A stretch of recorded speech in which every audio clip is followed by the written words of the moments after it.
While my daughter was posting photos of sunsets in Bali, I was sitting in a dark house with no heat, because she had borrowed the money I needed to survive. Welcome back to your ultimate destination for gripping revenge stories, family betrayals, shocking betrayals, and emotional justice. Subscribe now and join a community and tell us where you're watching from. Turn on the notification bell for our next story. Are you ready to witness the ultimate payback? Let's get started. My name is ZAHA, and I'm 68 years old. The silence of a house in winter is a specific kind of heavy. It isn't just the absence of noise. It's a physical weight that settles into the corners of the rooms and the marrow of your bones. At 68, I have learned that silence can be a companion, but lately, it has felt more like a predator. It was a Tuesday morning, the kind where the sky is the color of a bruised plum and the air feels like a wet sheet against your skin. I woke up at 5 a.m., a habit left over from 42 years of working at the city library. My body still expects the alarm to ring, still expects the rush of coffee and the brisk walk to the bus stop. But now, there is only the quiet. I sat on the edge of my bed, rubbing my left knee. It's been acting up ever since the damp set in. A dull, rhythmic throb that reminds me of every flight of stairs I climbed carrying stacks of heavy encyclopedias. I stood up and walked to the kitchen, careful to keep my weight off the creaky floorboard near the door. I reached for the thermostat. My finger hovered over the plastic dial. The temperature in the house was 54 degrees. I could feel the chill seeping through my woolen socks. I wanted to turn it up, just to 62, just enough to stop the shivering that started in my shoulders and ended in my toes. But I stopped. I pulled my hand back and tucked it into the pocket of my dressing gown. Not today, I told myself. Gas prices are up. Every cent counts now. I had lived my life by that mantra. Every cent counts. My late husband, Arthur, and I were never wealthy, but we were disciplined. We didn't take the trips to Europe that our friends did. We didn't buy the latest cars. We had our quiet peace, the retirement fund we started when Margaret was just a toddler. It was our fortress, the wall that would keep the world's harshness away from us in our twilight years. After Arthur passed 6 years ago, that fund became my lifeline. It wasn't just money. It was his final promise to me. "You'll be okay, ZAHA," he had whispered at the end. "I've made sure you're taken care of." I moved to the kitchen table and opened my laptop. It was an old machine, the fan whirring like a miniature jet engine. I needed to pay my pharmacy bill. My heart medication was expensive, and the new prescription for my arthritis was nearly $100. I logged into my banking portal, my movements slow and deliberate. I typed in my password. The screen buffered for a moment. Then, the summary page loaded. I blinked. I leaned closer to the screen, the blue light reflecting off my glasses. Available balance, $14.22. The world didn't tilt. It didn't spin. It simply went cold, colder than the house, colder than the frost on the window pane. I felt a strange, hollow sensation in my stomach, as if someone had reached inside and scooped out everything but the skin. "That's not right," I whispered to the empty kitchen. My voice sounded thin, like parchment paper tearing. I clicked on the transaction history. My eyes scanned the lines, my heart starting to thud against my ribs with a frantic, uneven rhythm. December 12th. Withdrawal, $2,500 December 14th. Airline ticket, $4,200 December 15th.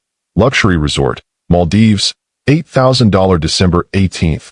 Fine dining, Dubai, $1,100 December 20th. Boutique purchase, $3,400. The list went on and on. A steady, systematic draining of 40 years of sacrifice. My quiet peace had been slaughtered. Before I tell you how the blood drained from my face as I realized who had the password to that account, I want to ask you something. Have you ever been the person who saves, only to be surrounded by those who spend? Have you ever felt that your hard work was seen as nothing more than a safety net for someone else's recklessness? Please, leave a comment below. I need to know if this is a burden others carry too. I knew who it was before I even saw the names on the transactions. Only one other person had access. 5 years ago, when Margaret was going through her rough patch, the divorce from her first husband that left her emotionally paralyzed, as she put it, I had added her to the account. I wanted her to know that if she ever truly fell, I was there to catch her. I gave her the password for emergencies, for life and death situations. Apparently, a lack of luxury was a life and death situation to my daughter. Margaret was my only child. I had spent her childhood trying to give her the things I never had. I wanted her to feel like she belonged in the world of the bright and the beautiful. I worked double shifts at the library, taking on the weekend hours no one wanted, so she could have the violin lessons, the designer prom dress, the expensive university degree. I thought I was building her wings. I didn't realize I was building her a sense of entitlement that would eventually consume me. She was now married to Benjamin. Benjamin was a man who spoke in jargon, leverage, synergy, lifestyle optimization. He didn't have a steady job, but he always had a project. They lived in a rented house they couldn't afford, drove a car they were behind on payments for, and spent every weekend at brunch, taking photos of their avocado toast. I reached for my phone, my fingers fumbling. I opened her social media page. The first thing I saw was a video. It was set to a trendy, upbeat song. Margaret was standing on a white sand beach, the water behind her a shade of turquoise, so bright it looked fake. She was wearing a wide-brimmed hat and a bikini that probably cost as much as my monthly grocery budget. She was spinning in circles, a glass of champagne in her hand. The caption read, "Manifesting my best life."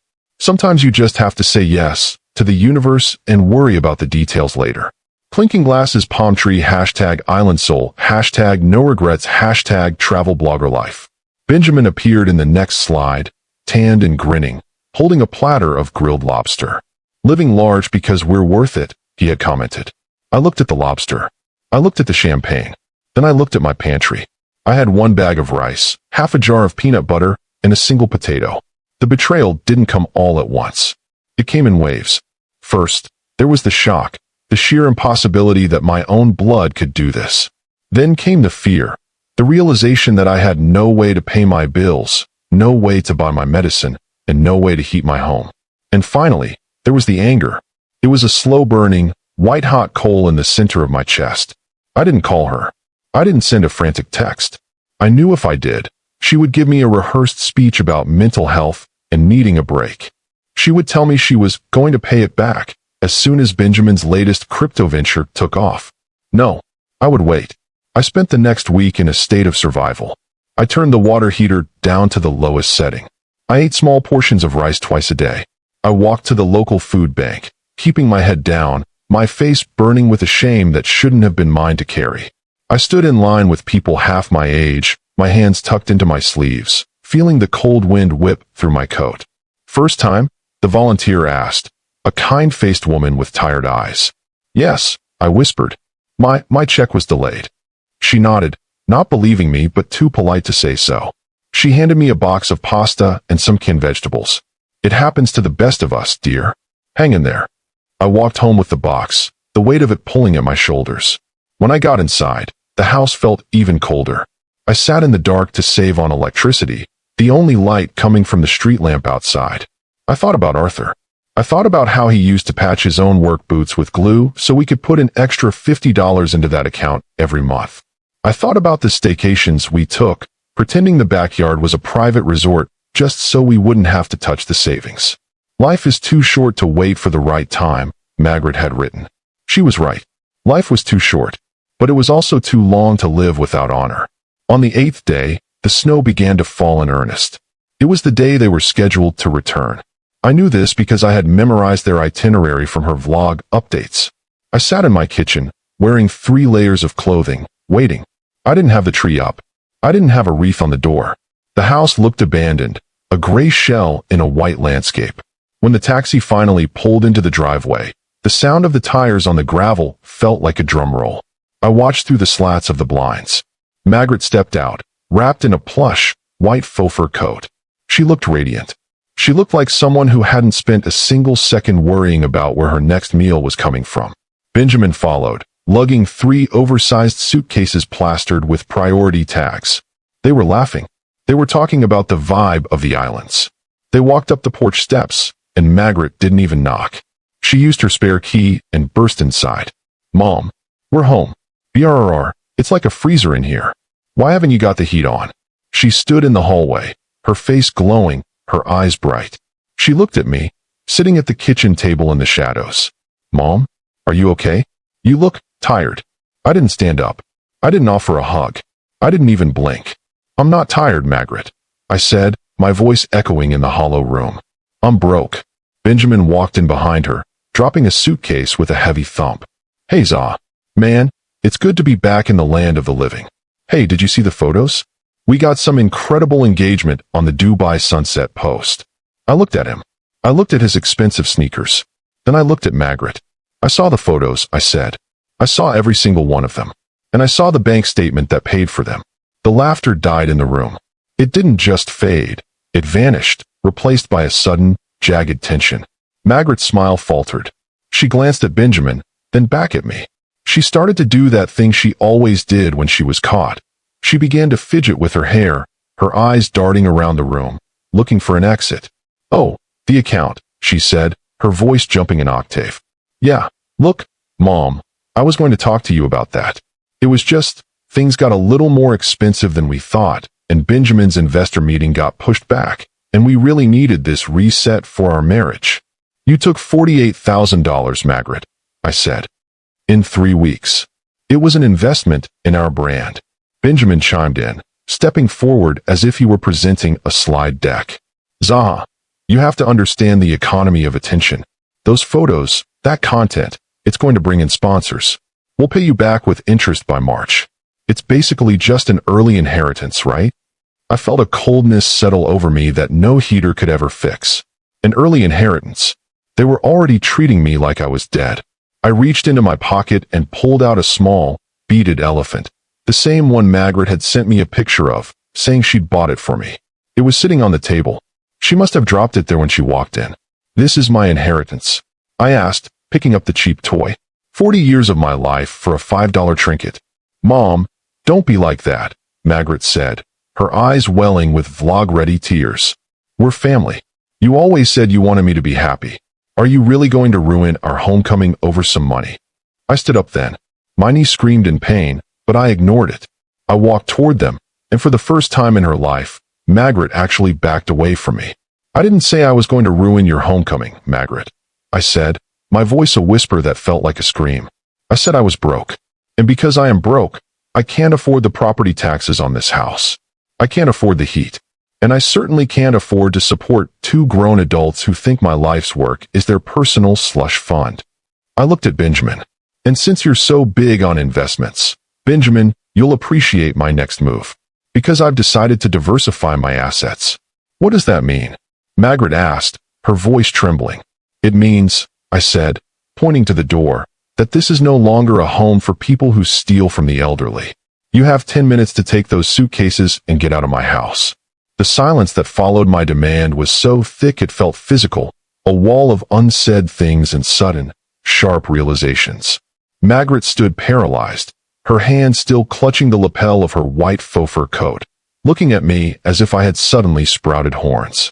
Benjamin, however, was faster to react. His face transitioned from the smooth, tanned mask of a vacationer to the crinkled, defensive sneer of a man who was used to talking his way out of trouble. Out! Benjamin barked, a short, ugly laugh escaping him. ZAHA, look at the weather. It's a blizzard.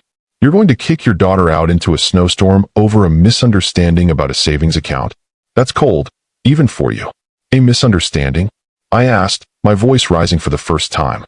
A misunderstanding is when you forget to pick up milk. A misunderstanding is when you're late for a dinner.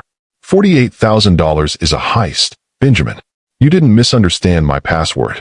You didn't misunderstand the fact that I have to count pennies for my heart medication while you were eating gold leaf desserts in Dubai. Margaret finally found her voice, though it was high and frantic. Mom, you're being so dramatic. We were going to tell you. We just didn't want to ruin the surprise of the trip. And Benjamin is right. We're basically influencers now. Do you know how much a sponsored post for a resort like that pays? We'll have the money back in your account before your next tax bill is even due.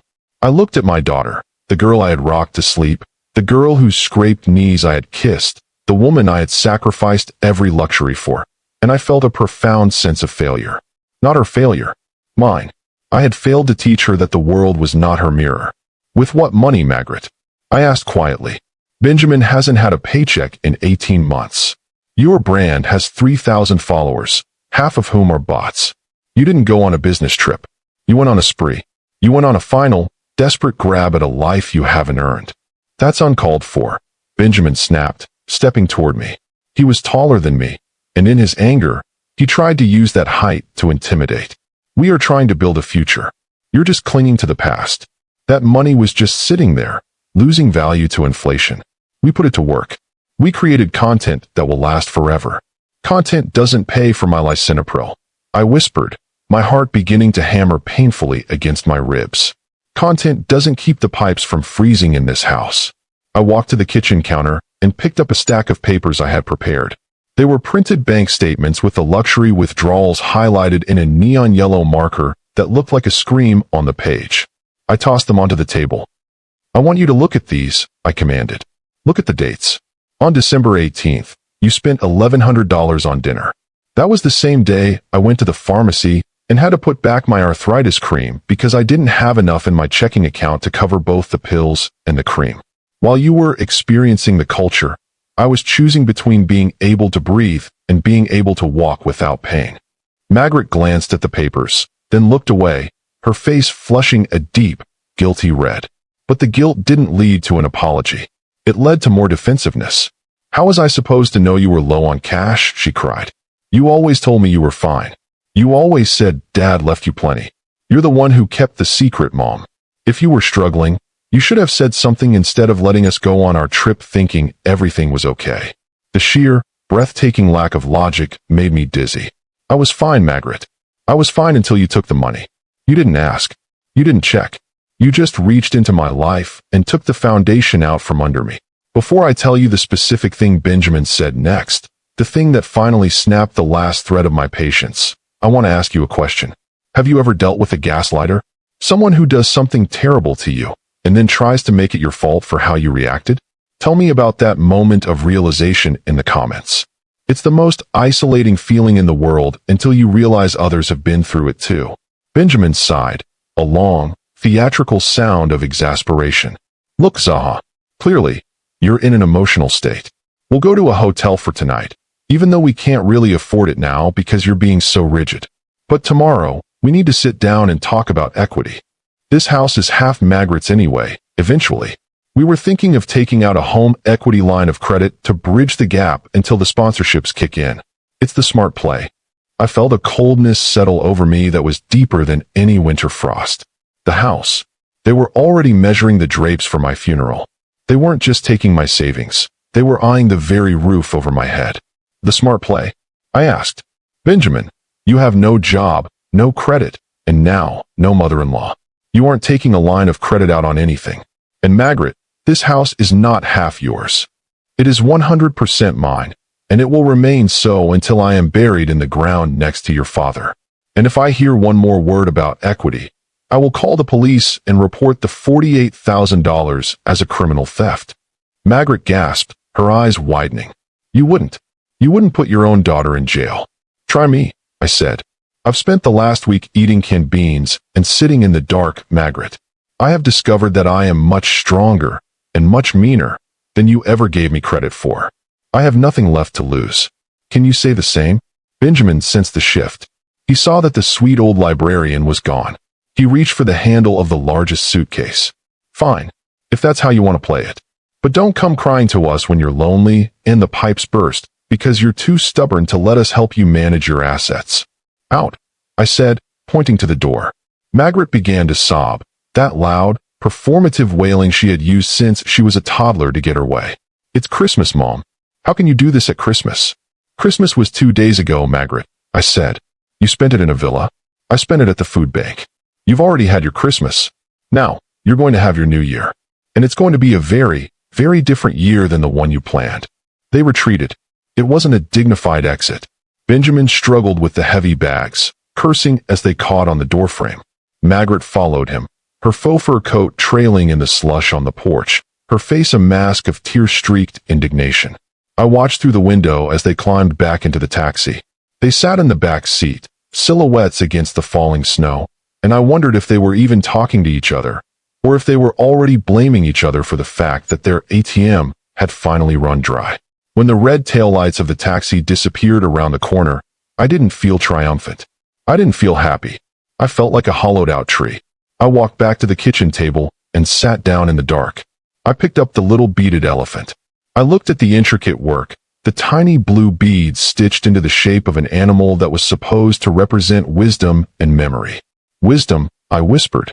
I realized then that I couldn't just kick them out. That wouldn't fix anything.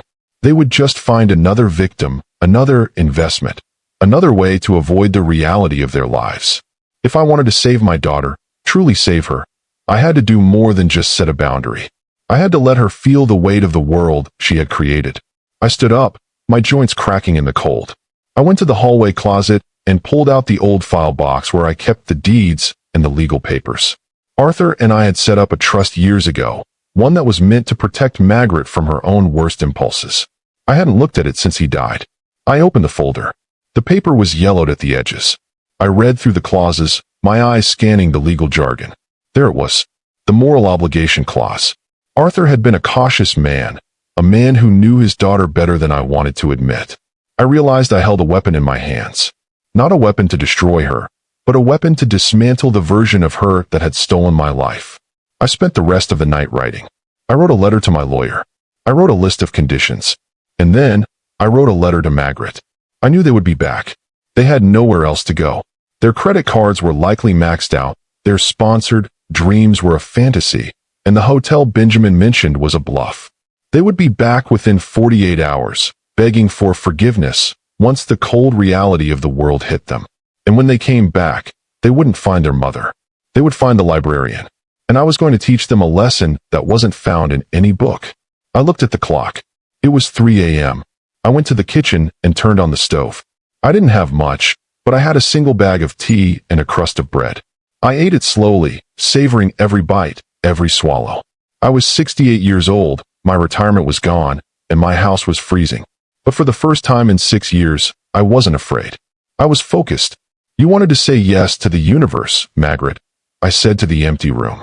Well, the universe just said no. And I'm the one who's going to make sure you hear it. I looked out the window. The snow was still falling, covering the tracks of the taxi, erasing the path they had taken away from me. It was a clean slate. A cold, white, terrifyingly clean slate. And I was the one holding the pen. The 48 hours that followed their departure were the quietest of my life. The storm intensified, wrapping the house in a thick, insulating blanket of white that muffled the outside world. Inside, I moved like a ghost. I didn't turn on the television or the radio. I didn't want the distraction of other people's stories. I was too busy reckoning with the ending of my own. I spent most of my time in Arthur's old study. It was the smallest room in the house, the only one I could keep reasonably warm with a single space heater. I sat at his desk, a sturdy, scarred mahogany piece, and laid out the math of my survival. It was a grim accounting. $48,000 was gone. My remaining $14.22 had been bolstered by a small emergency 20 I found tucked inside an old copy of A Tale of Two Cities. Total, $34.22. My next pension check wouldn't arrive for another 3 weeks. The math was simple. I was starving. Before I describe the physical toll of those days, the way your mind starts to play tricks on you when your stomach is a hollow cavern, I want to ask you a question. Have you ever reached a point where you had to strip away your pride just to stay alive? Have you ever had to look at your life not as a collection of dreams, but as a series of survival calculations? Tell me about your rock bottom in the comments. There is a strange, cold power in reaching the end of your rope and realizing the rope didn't break. By the second night, the hunger was a sharp, nagging bird pecking at the inside of my ribs. I had finished the rice. I had finished the bread. I was down to hot water and the last few spoonfuls of peanut butter. I felt lightheaded, my thoughts drifting like the snow outside. I found myself talking to Arthur's photograph on the desk. You knew, didn't you? I whispered, my voice a raspy ghost of itself. You knew she didn't have the weight to stay grounded. You knew she'd float away on the first breeze of vanity. I looked at the moral obligation clause in our trust. It was a brilliant, biting piece of legal work.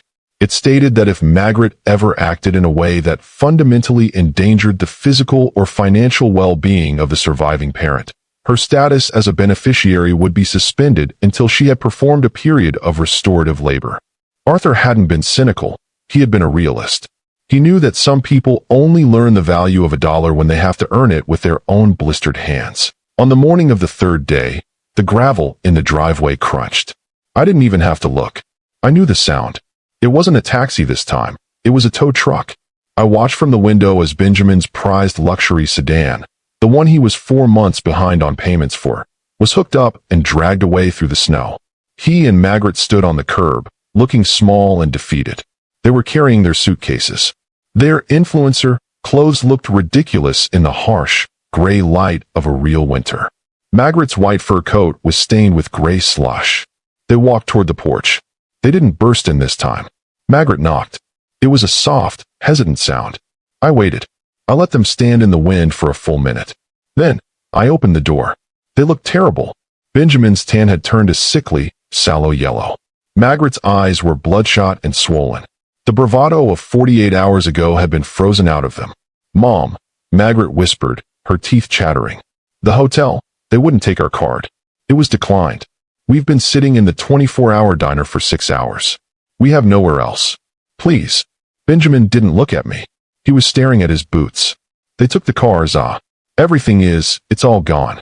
I stood in the doorway, the warmth of the small space heater behind me a taunt to their frozen skin. "Everything is gone for me too," I said. "I have $34. That has to last me 3 weeks. If you come inside, you aren't coming back to a resort. You're coming back to a life you don't recognize." "We'll do anything," Margaret sobbed. "Just let us in. I'm so cold." I stepped aside. They stumbled into the hallway, the smell of damp wool and desperation following them. They went straight for the living room, but I blocked the way. "No," I said. "The living room is closed. I can't afford to heat it. You'll be staying in the basement." "The basement?" Benjamin looked up, a flicker of his old arrogance returning. "ZAHA, it's concrete down there. It's a dungeon. It's the only room with a wood-burning stove," I said. "And if you want heat, you'll have to chop the wood. There's a pile of seasoned oak in the backyard covered by a tarp. If you want to sleep in the warmth, you start swinging the axe." Margaret looked at her manicured hands, the ones that had held champagne in the Maldives.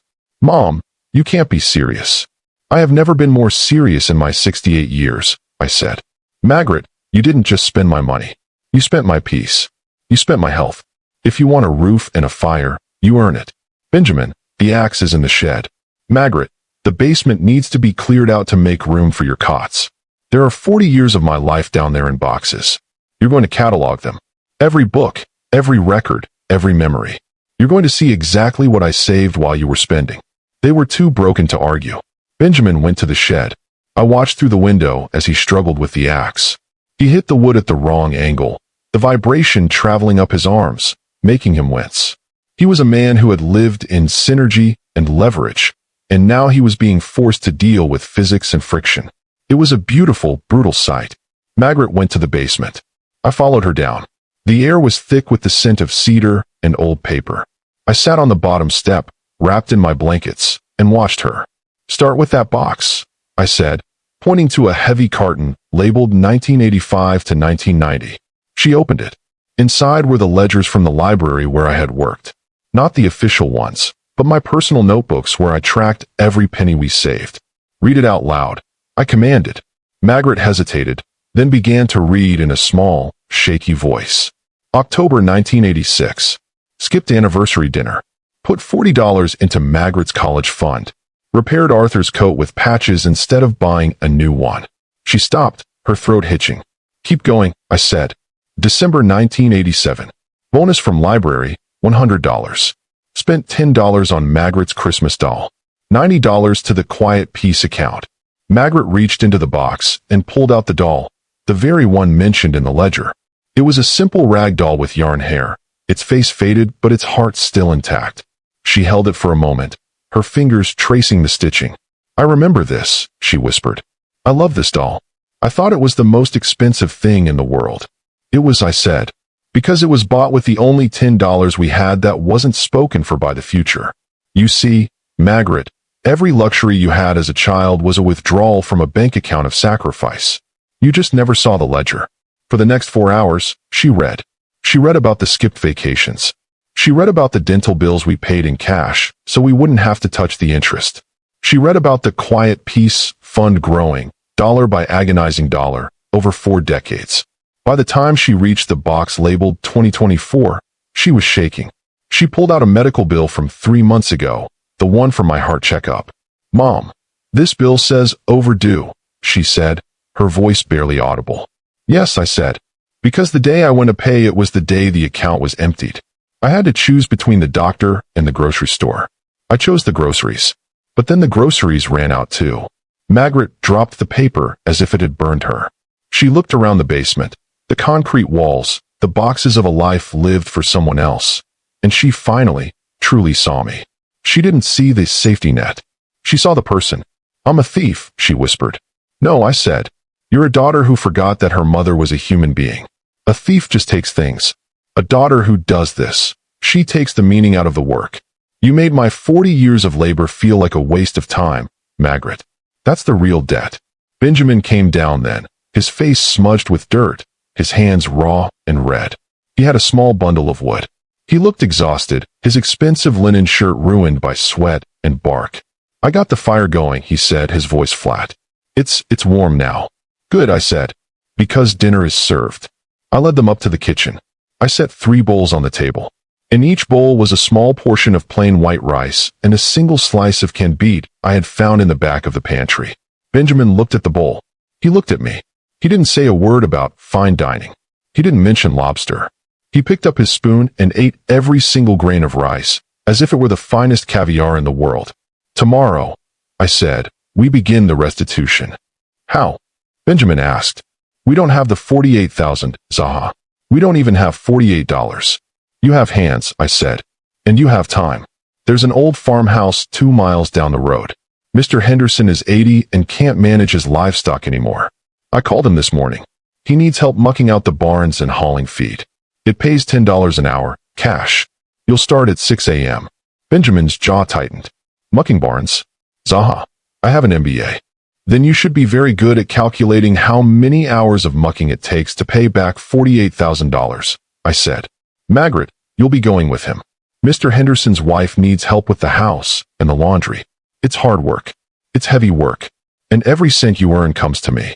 "Mom, I don't know how to do that kind of work," Margaret said, her eyes wide with fear. "You'll learn," I said. "Just like I learned how to live without heat. Just like I learned how to feel invisible.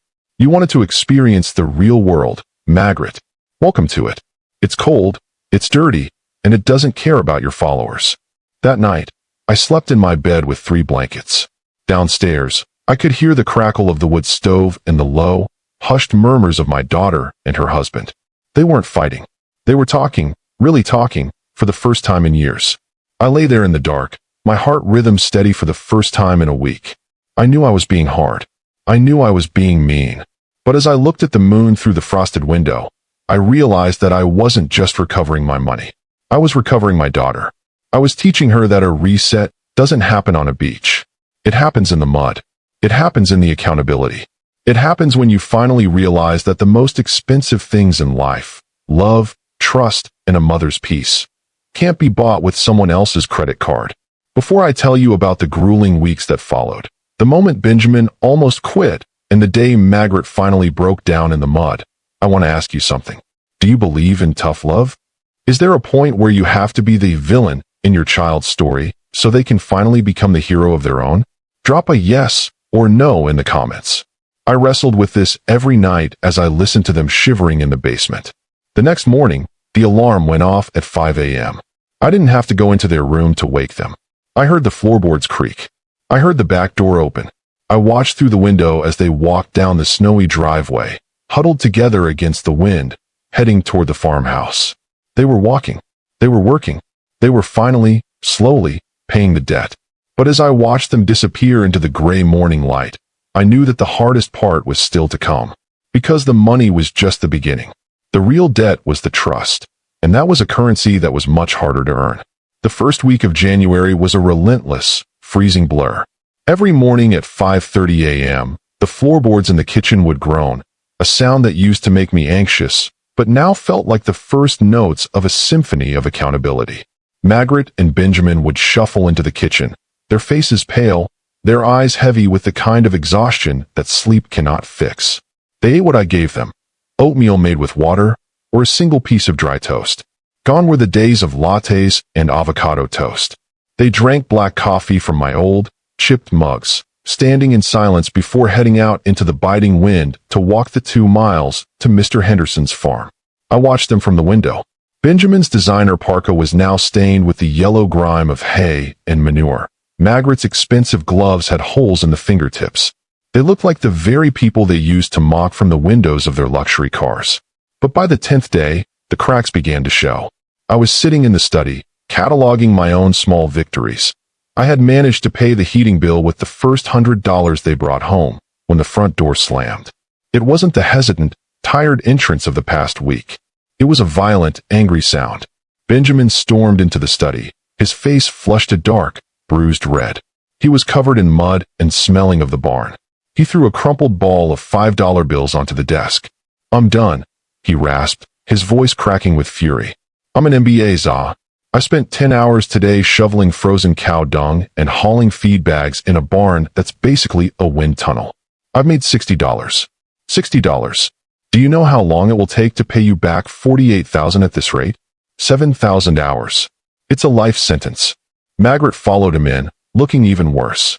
She had a bruise on her cheek from a fall on the ice, and her hair was matted. She didn't look angry. She looked defeated. She slumped into a chair, her head in her hands. "He's right, Mom," she whispered. "We can't do this. My back feels like it's breaking.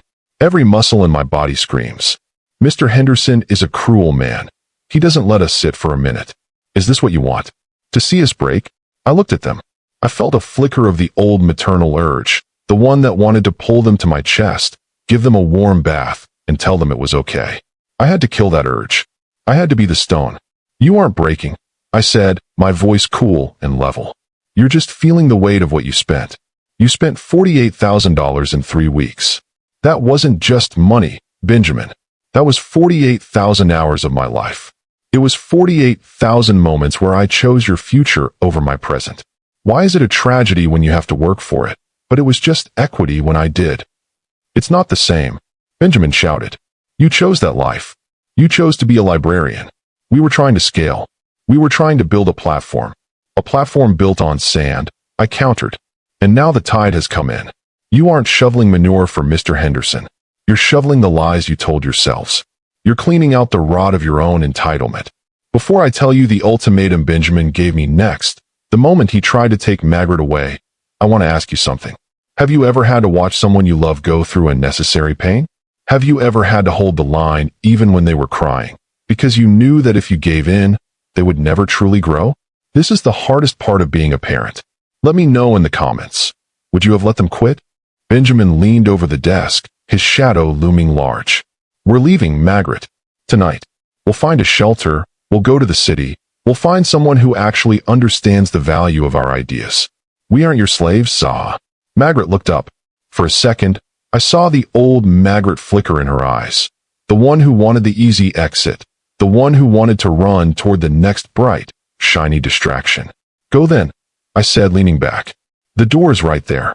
The temperature is dropping to 8 degrees tonight. You have no car. You have no credit cards. You have no reputation. But you have each other. Go and scale your way into a hotel room." Benjamin grabbed Margaret's arm. "Come on. Let's pack the bags." Margaret didn't move. She looked at the crumpled bills on the desk.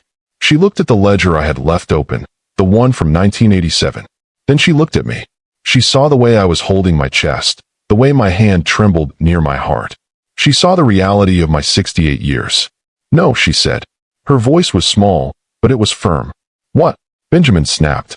"I'm not going," Margaret said, pulling her arm away. "Where would we go, Ben? To another friend's couch? To another lie? I'm tired of lying. I'm tired of pretending that we're influencers when we're just people who stole from my mother." "Margaret, don't do this," Benjamin pleaded. "It's just a phase. We'll get a break." The break happened. "Ben," she said, standing up. Her legs were shaky, but she stood. "The bank account is at $14. That's the break. Mom is right. We spent her life. I didn't even think about it. I just saw the join button on the website and I thought she'd want me to be happy. But I wasn't happy. I was just busy." She turned to me. "I'll be at the farm tomorrow morning at 6, Mom. And I'll stay there until the debt is paid. Even if it takes 7,000 hours. Benjamin looked at her like she was a stranger. He looked at me with a look of pure, unadulterated hatred. He stormed out of the room, and a few minutes later, I heard the basement door slam. Margaret didn't follow him. She stayed in the study. She walked over to the desk and picked up the beaded elephant. "I bought this for $5, she said. The woman who made it. She was sitting in the dirt. She had nothing. I remember thinking how authentic it was. I didn't realize I was the one who was fake. She sat on the floor at my feet, resting her head against my knee. It was the first time she had touched me since she returned. "I'm sorry about your medicine, Mom," she whispered. "I'm so sorry I made you choose between walking and breathing." I felt the ice in my heart begin to melt, but I didn't let it vanish. Not yet. The apology is the down payment, Margaret. The work is the mortgage. The next few weeks were a different kind of struggle. Benjamin didn't leave, but he was a ghost. He worked the farm in silence, his eyes hard. But Margaret began to change. She started coming home and telling me about the Hendersons. Not about the vibe of their farm, but about Mrs. Henderson's arthritis, and how they had sat together and talked about the old days. She started to learn the names of the cows. She started to notice the way the light hit the frost on the hay, not to take a photo of it, but because it was beautiful. She was discovering that a life lived in service to reality is much more vivid than a life lived for an audience. But the climax of our struggle came on the 21st of January. The wind was howling, a true nor'easter that threatened to take the power lines down. I was in the kitchen, trying to keep the stove going, when the phone rang. It was Mr. Henderson. "ZAHA," his voice was urgent. "There's been an accident. The roof of the old calving shed collapsed under the snow. Benjamin and Margaret, they were inside." I felt the world go white. I forgot the $48,000. I forgot the theft. I forgot the cold. I was 68 years old. My heart was weak, but I was a mother. Are they okay?" I screamed into the phone. "Benjamin's got a broken leg. He's pinned. Margaret. She's trying to dig him out, but the snow is coming down faster than she can move it. The ambulance can't get up the hill. I need help, ZAHA. I'm too old to lift the beams." I didn't think. I grabbed my coat and Arthur's old boots. I didn't have a car, but I had a neighbor with a tractor. The next hour was a blur of adrenaline and terror. We reached the farm, the tractor churning through drifts that were 4 feet deep. The calving shed was a heap of splintered wood and heavy, wet snow. I saw Margaret. She wasn't the woman in the white faux fur coat. She was a woman in a mud-stained jacket, her hands bare, digging into the snow with a ferocity that was terrifying to behold. She was screaming Benjamin's name, her voice raw. "Margaret!" I yelled. She looked up, her face covered in soot and ice.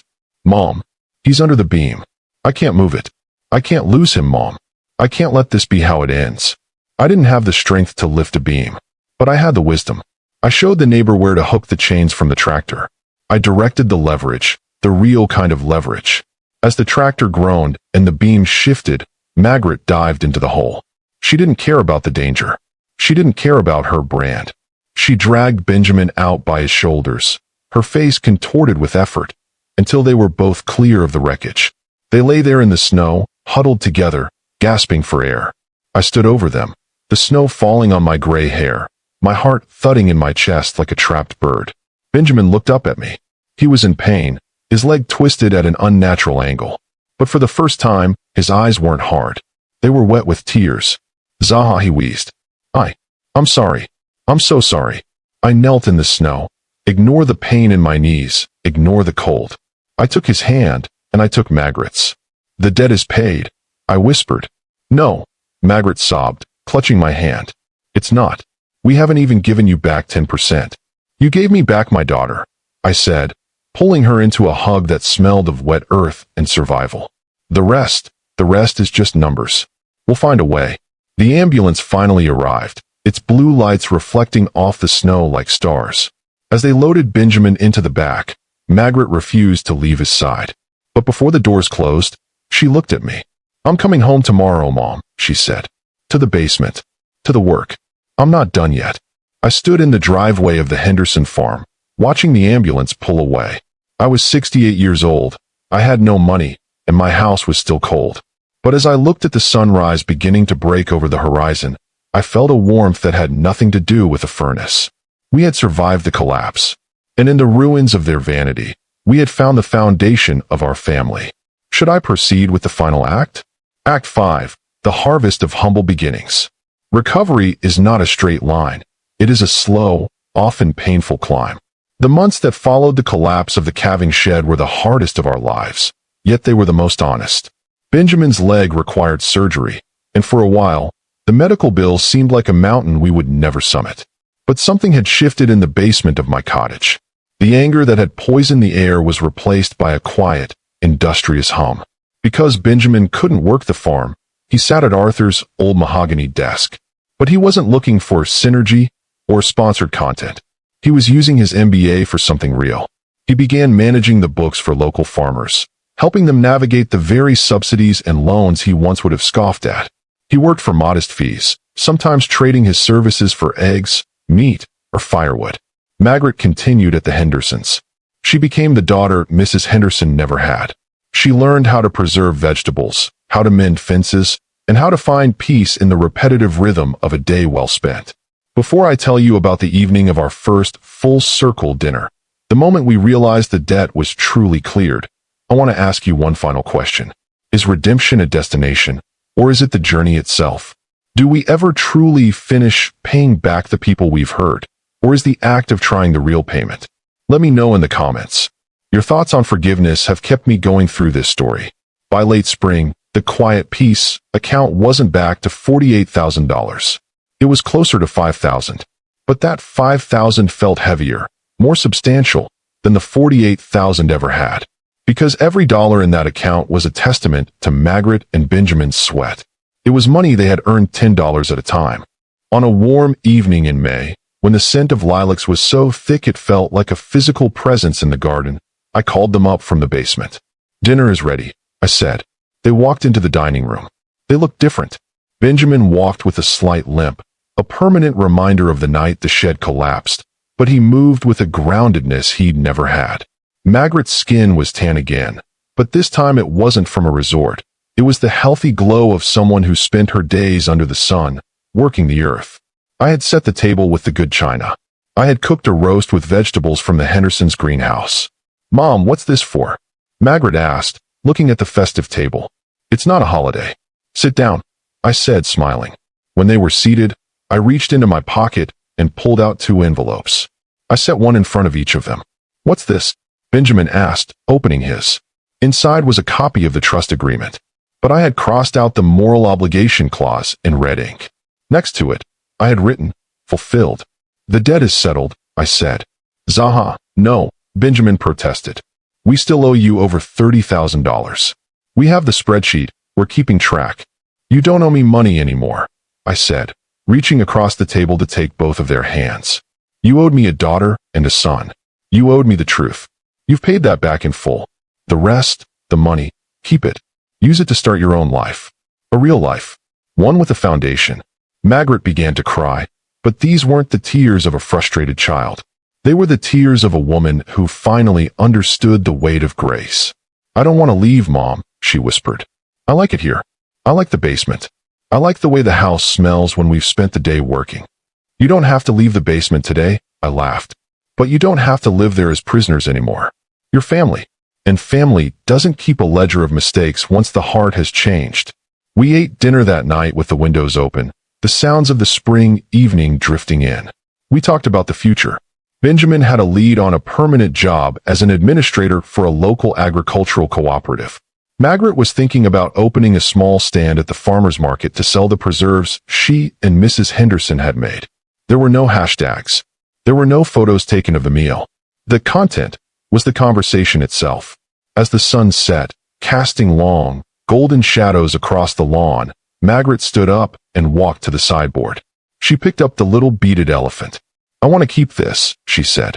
"Not because it's authentic, but because it reminds me of the version of me that died in the snow, and the version of you that stayed to dig us out." I looked at my daughter. I saw her strength, her humility, and her love. I realized that my retirement fund hadn't been wasted. It had been spent on the most expensive education a person can receive, the realization that you are not the center of the universe. My name is ZAHA. I am 68 years old. My bank account is smaller than I ever planned, and my knees ache when the rain is coming. But as I sat there, watching my daughter and her husband clear the table, laughing about a joke Benjamin made, I knew I had everything I needed. Arthur had been right. He had made sure I was taken care of. He just knew that the best way to take care of me was to make sure our daughter knew how to take care of herself. The winter was over. The quiet peace had returned, not as a number on a screen, but as a quiet hum in the heart of my home. And as I closed my eyes that night, I didn't count pennies. I counted the breaths of the people I loved, safe and sound under the roof we had all worked to save. The debt was gone. The family was here. And for the first time in my life, I truly knew the value of every cent. Would you like me to generate a compelling YouTube title and description for this story? Or shall we begin a new narrative? Thank you so much for watching my story all the way to the end. Your support means everything. Don't forget to subscribe to my channel and drop a comment below. I'd love to hear your thoughts.